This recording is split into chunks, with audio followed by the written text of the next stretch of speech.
Sisters, once again, how are you? We are now on the sixth day pa tayo. Sixth day. Hey, it's very nice. Upon reading the gospel, what immediately came to my mind is our barangay as people goes known as good community for what we call visitation. What is this visitation? My dear friends, visiting a friend is a very powerful gesture. Especially, I know that some of you have tried noong mga panahon na may sakit kayo tapos walang bumibisita sa inyo, what do you feel? It's very sad, di ba? Pero kung nangangailangan kayo, nagkakaroon ka ng sakit, pero may bumibisita, may dumadalaw sa inyo, parang nagagamot. My dear friends, presence of one person signifies the stage of healing in us. Because, my dear friends, we are all relational. When Mary visited Elizabeth, that is actually a healing from his perception. It is a kind of spiritual healing that without Mary visiting Elizabeth, Elizabeth did not understand that indeed God is preparing them to be a mother. God is preparing them to be something. And so, my dear friends, that is what happens when we visit each other, when we unite each other. Kaya nga in our first reading today, it speaks something about comes here across the mountains, leaping across the hills. Meaning to say, one of our mission, one of our obligation is to travel and visit our friends. And I would like to highlight that is the reason why each of us was given what we call hands and feet in order for us to travel and visit our neighbor. God has given us these hands and feet in order for us to travel and help those who are in need.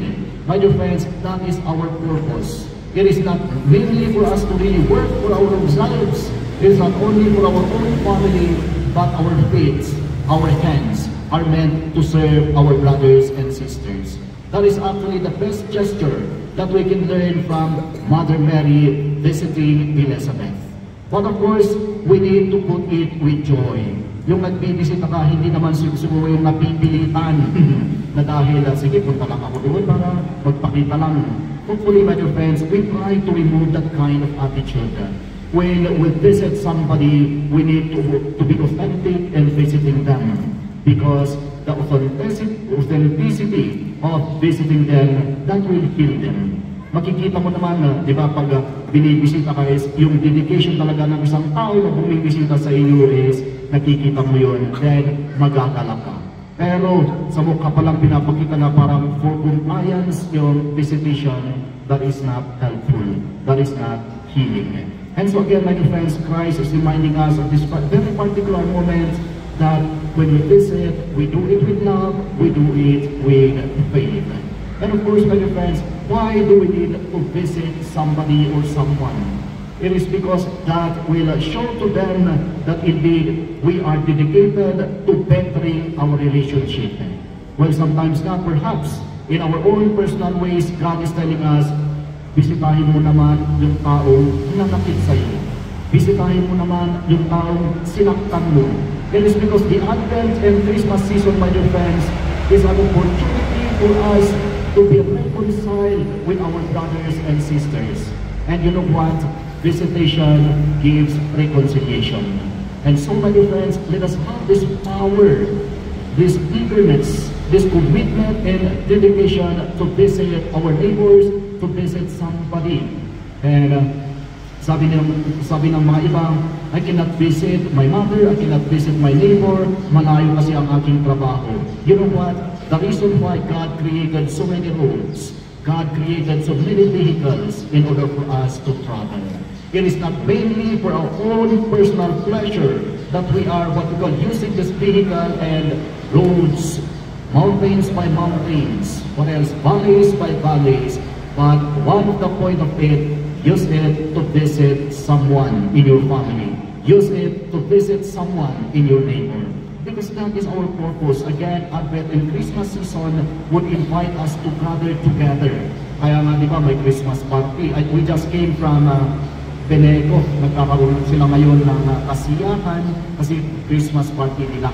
So my dear friends, that is the point of what we gather for a purpose, not only for pleasure, not only for enjoyment, but to meet one another and to be reconciled. It is because again, in presentation, in gathering, dito tayo nagkakaroon ng tinatawag natin na kumustahan. Diba kung minsan, kahit sa trabaho, mahirap sabihin na kumusta ka na, pero pag ibang event, halimbawa Christmas party, family day, o diba may kumustahan. I remember in the seminary days that we have this what we call family days. Sometimes, naiingit ako sa mga classmates ko, sa mga iba, kasi sa I think within 10 years that I was being in the seminary, it is only once that my parents came to visit me, my father came to visit me, pero by force. Yung hindi pa dedicated na talagang bibisitahin. Kasi nga malayo yun, of course, because of what we call poverty consideration, financial consideration, nahihirapan din sila. Kahit ako mismo noon sa seminaryo, nahihirapan ako. But the moment that I saw my father visiting me, parang nag-iba yung pakiramdam ko. Parang bang nawala yung mga stress. And then, proud ka naman ipakilala yung tatay mo sa ibang mga classmates mo. Because that is a purpose, my dear friends, of what we call power of visitation. So my dear friends, sa mga nalalayo sa inyo, try to visit them. Sa mga nalalayo sa kanilang membro ng pamilya, this Christmas season, kaya nga sinasabi natin na ito yung longest time of what we call vacation because that is meant for the family. That is one of the most powerful messages of Christmas and Advent. And so, my dear friends, let us continue to commit ourselves to bettering our relationship inside and outside our families and continue to really have this commitment to visit the sick, visit those who are in need, even those people who are, sabihin natin na medyo may hinuwangan or may mga hinanakit sa atin. Because again, if we do not visit them, how can we reconcile? So may God bless you and your family. Amen.